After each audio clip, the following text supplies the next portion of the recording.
Madhya Pradesh board कक्षा 9वीं वाले सभी विद्यार्थियों के लिए, सभी प्यारे बच्चों के लिए सामाजिक विज्ञान का त्रैमासिक परीक्षा के लिए पेपर बता रहा हूं। प्यारे विद्यार्थियों, ये जो आपकी एग्ज़ाम होने जा रही है, इसमें आपकी परीक्षा में प्रश्न बनेंगे और वो प्रश्न मेरे द्वारा बताए जा रहे हैं जो प्रत्येक वर्ष त्रैमासिक परीक्षा में बनते हैं और छपते हैं। इसलिए आपसे मेरा बस इतना कहना है, एक रिक्वेस्ट है कि प्यारे बच्चों इस क्वेश्चन पेपर को पूरा ध्यान से आप देखें, क्योंकि यहाँ से आपकी परीक्षा में प्रश्न आने वाले हैं। 75 नंबर का तो आपका पेपर आएगा, समय वही दिया जाएगा 3 घंटे का, है ना। तो बिल्कुल आप निश्चिंत रहिएगा और ये पूरा का पूरा पेपर है जो एग्ज़ाम में आने वाला है। क्वेश्चन आप देखिएगा, आपकी स्क्रीन के सामने प्रश्न आ चुके हैं। सबसे पहले तो मैं आपको सही विकल्प वाले क्वेश्चन सोल्व करके बताता हूँ। निम्नलिखित प्रश्नों में सही विकल्प का चयन कर लिखिए। मैं आपकी एग्ज़ाम में पहला क्वेश्चन आएगा कि भारत किस महाद्वीप का हिस्सा है। प्यारे विद्यार्थियों, हमारा जो भारत है वो एशिया महाद्वीप का हिस्सा है, तो सही आंसर के रूप में आपको लिखना है एशिया महाद्वीप। इलाहाबाद में किन नदियों का संगम स्थल है, संगम होता है, तो इलाहाबाद में किन नदियों का संगम होता है, तो आंसर क्या हो जाएगा, गंगा यमुना का जो संगम स्थल है वो इलाहाबाद है। ये आप यहाँ पर लिखेंगे।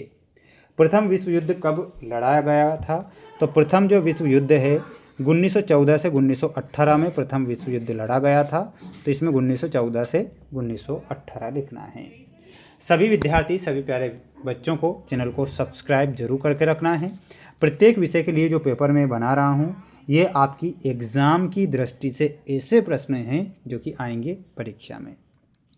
संविधान की प्रारूप कमेटी के अध्यक्ष कौन थे, तो संविधान की प्रारूप समिति के जो अध्यक्ष थे वो कौन थे, हमारे डॉक्टर भीमराव अंबेडकर जो हैं वो संविधान की प्रारूप कमेटी के क्या थे, अध्यक्ष थे। भूमि मापने की इकाई क्या होती है, तो भूमि को हेक्टेयर में मापा जाता है।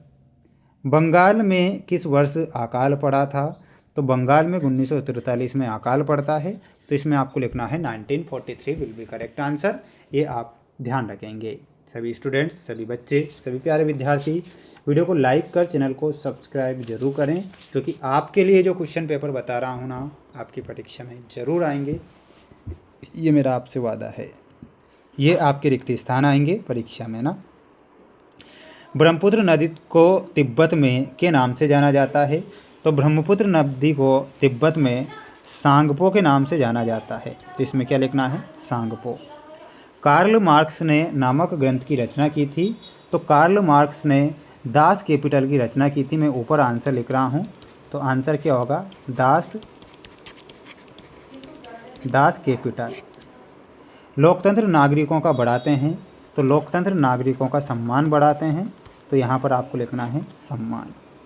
पालमपुर से दूध को निकट के गांव रायगंज में बेचा जाता है, तो यहाँ पर आपको क्या लिखना है आपको रायगंज, है ना, लिखना है रायगंज।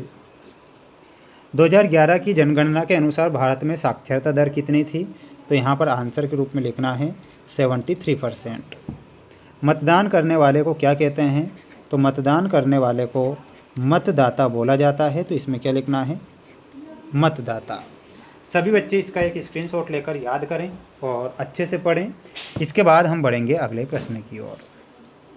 ये आपकी जोड़ी है ना, ध्यान से आपको जोड़ी को देखना है। महानदी, तो ये महानदी ये छत्तीसगढ़ में आती है। ड्यूमा, ये रूस की संसद को क्या कहते हैं, ड्यूमा। देश का सर्वोच्च कानून क्या है, तो वो संविधान है। निर्धनता रेखा का आकलन ये राष्ट्रीय प्रतिदर्श सर्वेक्षण संगठन के द्वारा किया जाता है। राष्ट्रीय खाद्य सुरक्षा अधिनियम कब आया था, 2013 में।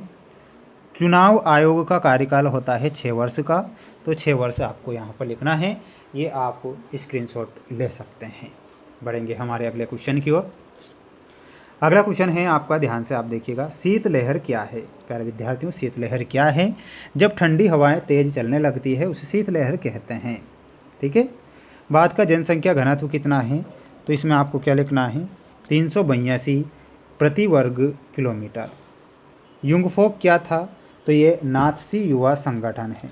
क्या है, इसका आंसर हो जाएगा नात्सी युवा संगठन, ये आपको लिखना है। नेल्सन मंडेला किस देश के राष्ट्रपति थे, तो ये दक्षिण अफ्रीका के राष्ट्रपति थे। कहाँ के थे? दक्षिण अफ्रीका। कार्यशील पूंजी का एक उदाहरण लिखिए। तो कार्यशील पूंजी का उदाहरण क्या है? बुनकर द्वारा प्रयोग किया जाने वाला सूत, ठीक है, यानी कि सूत है ना, बुनकर द्वारा।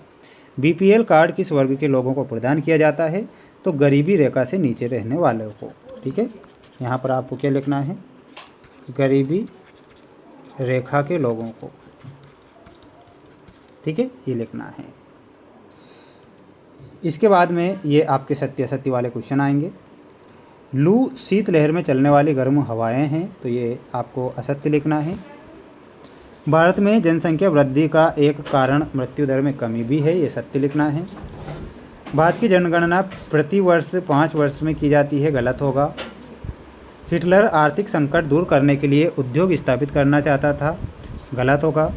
मक्का एक व्यापारिक फसल है, ये सत्य है। चुनाव आयुक्त की नियुक्ति प्रधानमंत्री करता है, ये गलत होगा, है ना।